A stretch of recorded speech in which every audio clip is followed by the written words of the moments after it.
Hello दोस्तों, कैसे हैं आप सभी। उम्मीद करता हूँ आप सभी बहुत ही अच्छे होंगे।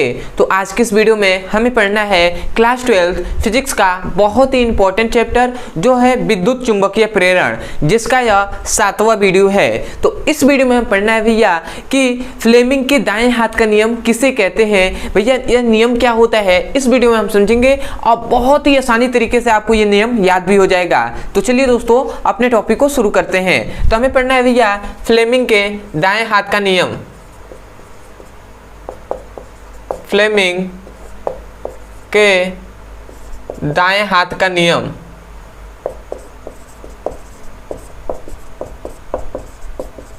तो भैया फ्लेमिंग के दाएं हाथ का नियम क्या है, इसको हम एक फिगर से याद करेंगे और बहुत ही आसानी तरीके से इसी फिगर से आपको याद भी हो जाएगा।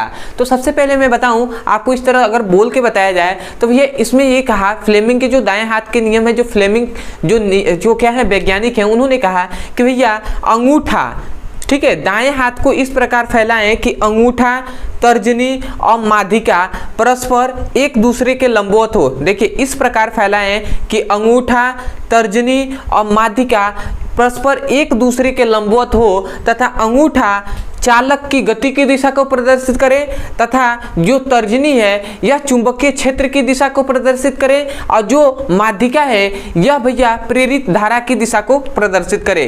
तो अभी आपको उतने अच्छे से समझ में नहीं आया होगा, फिगर से देखिए कितने अच्छे से याद होगा। भैया अगर उतना अच्छे से तो फिगर नहीं, बट हम एक ऐसे बना दे रहे हैं, ठीक है। आप ऐसे सपोज कर लीजिएगा कि ये आपकी दाएं हाथ की 3 अंगुलियां हैं, ये आपकी दाएं हाथ की 3 अंगुलियां हैं, ठीक है। और अंगुलियों का नाम लिख दे रहा हूं मैं, ये है अंगूठा, ठीक है। और ये भैया तर्जनी है, जिसको ये इसे कहते हैं तर्जनी, ठीक है। तो ये क्या है भैया, तर्जनी है।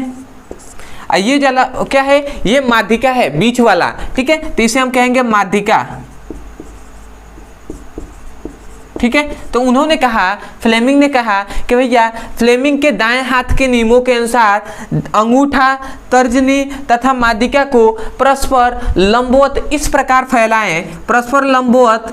देखिए इनके बीच, सभी के बीच क्या बन रहा है भैया, 90 डिग्री का कोण बन रहा है। तो यही कहा जाता है कि इस नियमों के अनुसार दाएं हाथ के अंगूठा, तर्जनी और माध्यिका को परस्पर लंबवत इस प्रकार फैलाएं कि जो अंगूठा होता है, जो ये अंगूठा है, यह चालक की गति को प्रदर्शित करे, मतलब चालक की गति की दिशा को प्रदर्शित करे। और जो तर्जनी होता है यह भैया चुंबकीय क्षेत्र की दिशा को प्रदर्शित करे, चुंबकीय क्षेत्र की दिशा को प्रदर्शित करे। अब भैया जो क्या होता है, माध्यिका होता है ना, यह प्रेरित धारा की दिशा को प्रदर्शित करे, मतलब भैया प्रेरित धारा की दिशा को प्रदर्शित करे। या हम ये भी कह सकते हैं कि प्रेरित विद्युत वाहक बल की दिशा को प्रदर्शित करे, क्योंकि भैया प्रेरित विद्युत वाहक बल जब उत्पन्न होगा तो वहां पर प्रेरित धारा भी उत्पन्न होगा, ठीक है। तो या तो आप प्रेरित विद्युत वाहक बल कहें, ठीक है, वाहक बल की दिशा को प्रदर्शित करें, या आप ये भी कह सकते हैं कि प्रेरित धारा की दिशा को प्रदर्शित करे।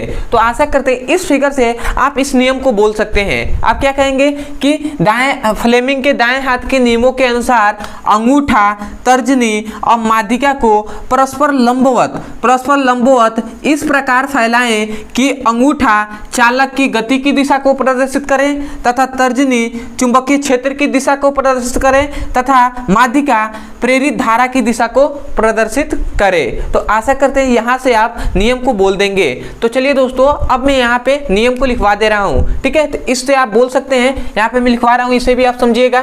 तो हम क्या लिखेंगे, इस नियमों के अनुसार, इस नियम के अनुसार, ठीक है, देखते रहिए और समझते रहिए। तो इस नियम के अनुसार अंगूठा, तर्जनी तथा माध्यिका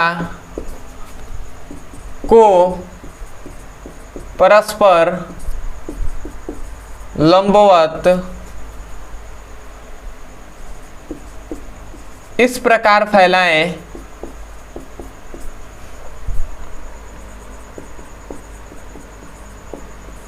कि अंगूठा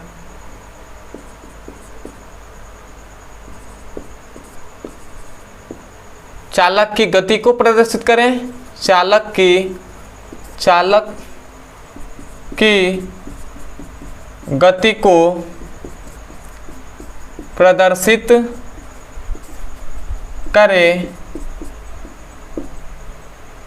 तर्जनी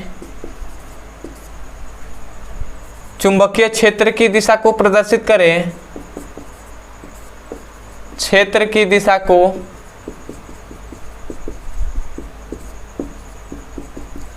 प्रदर्शित करे तथा जो माध्यिका होता है या प्रेरित विद्युत प्रेरित धारा की माध्यिका प्रेरित धारा की दिशा को प्रदर्शित करे।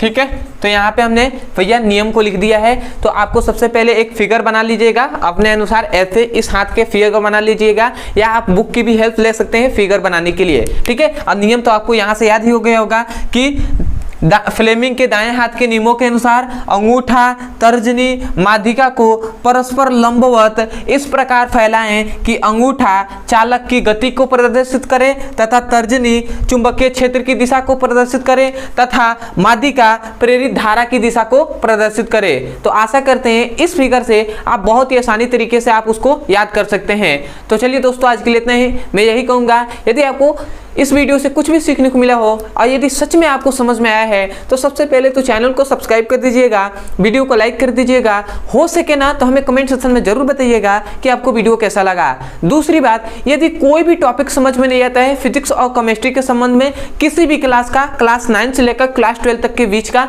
तो भैया आपको केवल उस टॉपिक का नाम लिखना है यूट्यूब पर और अंत में हमारे चैनल का नाम लिख देना है ब्रदर सर।